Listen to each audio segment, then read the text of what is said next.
Bob, you asked about difference makers that have been acquired at the trade deadline. We compiled a couple for you. We've seen some impactful moves at the deadline. 2001, Dikembe Mutombo went from Atlanta to Philly. The Defensive Player of the Year helped them make a run to the finals. Nice. How about 2004? Rasheed Wallace went from the Blazers, this is the real Hawks, one. and then the Pistons. The final piece to help Detroit win the title over the Lakers. Danny Ainge made it possible. And then, of course, we have Marc Gasol, went north of the border. I mean, Grizzlies to the Raptors, helped anchor the Toronto defense on their way to their first championship. How about Aaron Gordon? Went from Orlando to Denver in 2021, was the key defensive piece for the Nuggets. Yes. And 2 years later. 2 years later, that's right. I'm on Bob's side. Come on, Wendy. All right. Well, Andrew Wiggins was moved at the 2020 deadline from the Wolves to the Warriors. 2 years later. Was key in helping them win in 2022, as Bob knows well, and now he's on the move again in 2025. We still have just under 20 minutes, though, to see who could be making another move in these final precious minutes before the trade deadline.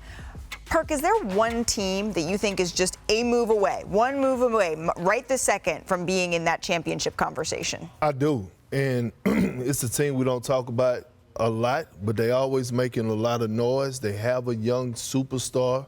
They have an all-star NBA, all-NBA caliber player, the Memphis Grizzlies.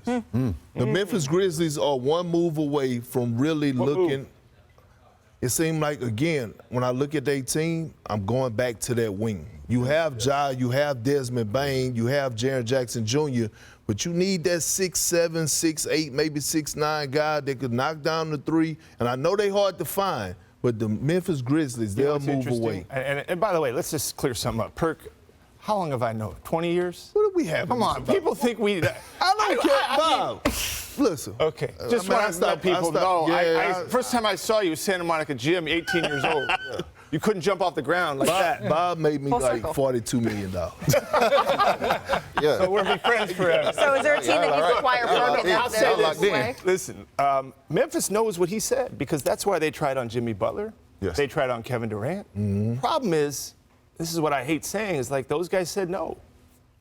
That was kind of just news that just came out of Bob's mouth there about Memphis and Kevin Durant. But well, look, my point is, like, they like guys. They tried to get guys. They know, and it just didn't happen. But why are you saying no if it's about winning a title? I mean, but like Perk said, that's the most important position in the league. Those long, wiry Swiss Army knife guys that can switch pick and rolls and guard multiple positions, you need those guys, because defense is what's going to win championships. When you get in the finals, ain't nobody running no plays you ain't never seen before. It's can you stop it? And you need guys like that. Memphis has been trying so hard. We have 20 minutes. Maybe they'll do a deal. They tried to get Dorian Finney-Smith. They tried to get Cam Johnson. They tried to get Jimmy Butler.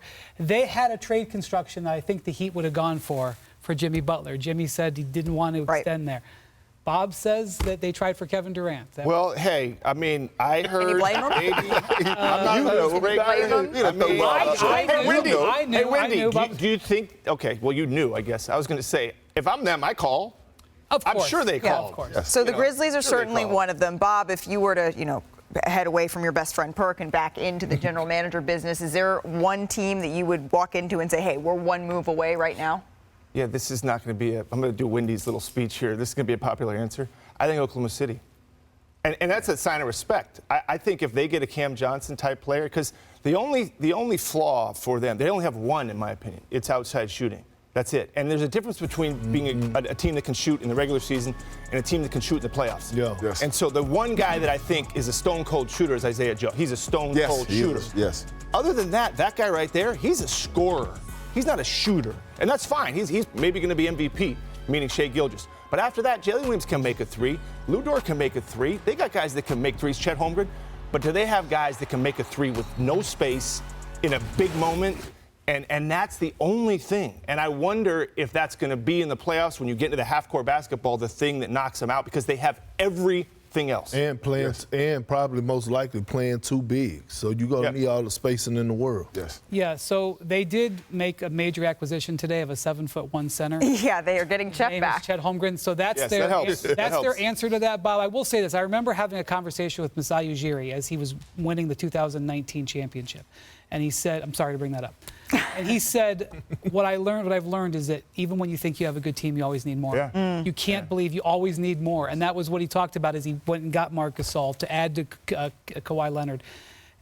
I think what the Thunder believe is that their timeline is so long. Yeah, but you know how that goes, right? Their timeline was huge when they lost to the Heat. Remember that team? Yeah. They were supposed to be in the. Well. You remember that team? Yeah. Memphis had a timeline. These guys remember that team. Yeah. You just don't bring up losing championships. Okay, You want to bring it up to them. But now, and I think when you look at Cleveland, they knew that. Like, they know that they have a time frame, but they know they could actually win it now. Even when I was with the Celtics, we had already won 58 games before we went out and got a P.J. Brown last minute to add to the roster in the late addition of a Sam Cassell, right? Because you want to go into the postseason, especially when you're making a title run, with as much depth as you possibly can. Yeah. All 12 guys capable of getting in. But this is really the aprons at work, and I know it's kind of a bummer to talk about aprons on deadline day because it messes it up. But Part of the deal. The Thunder have to pay all these guys. Yeah. They have to pay Shea. They have to pay Chet. They have to, they've already extended Alex Caruso. That's right. They got to pay Jalen Williams, and so it's got to be careful. They can't bring in a guy that totally, handcuffs them. Yeah. So True. they have to balance. It that. wasn't that long ago that we were talking about OKC needing to make moves to meet the salary floor. Do you remember that? And now, all of a sudden, they are that team. Who improved the most? Oh, here we go. The Grizzlies, they're trading Marcus Smart. Oh, to what? That's who they was. And a 2025 first-round pick to the Washington Wizards. Multi-team deal sends 2 second rounds to Memphis here. So that's a trade that is a salary dump trade, which I know you may say, why are they dumping salary if they're competing this year? That is to get Marcus Smart off of their books after going into the future so that they can renegotiate and extend Jaren Jackson Jr.'s contract this summer. It's not exciting, Grizzlies fans, but you will be happy if you can get Jaren Jackson under contract this summer. I'm not happy for Marcus Smart. Well, Maybe he won't. well, I don't think he'll yeah, stay yeah. there. No, he won't stay there. I don't He won't think stay that- there. But, Bob, you were asking a veteran. good and We've got 4 important minutes question. to Ain't no reroute. vets going to Nobody Washington. In the last 4 minutes before the trade deadline, and there are still things, again, a lot of this will likely be around the edges, but this week has been shocking, so I'm not putting anything past these last couple of minutes here. You were asking, was there a team that you think got... Who changed your opinion of them the most? I don't know if it's the Lakers because they were Anthony Davis, Luka. Listen. I mean, near term. I mean, this season. Who changed your mind the most? Well, right now it's the Lakers. Lakers. So it's the Lakers. Yeah. I love the pickup with Mark Williams. This opens up everything for Luka. He is at his best with the vertical lob threat. This opens up everything. I love that.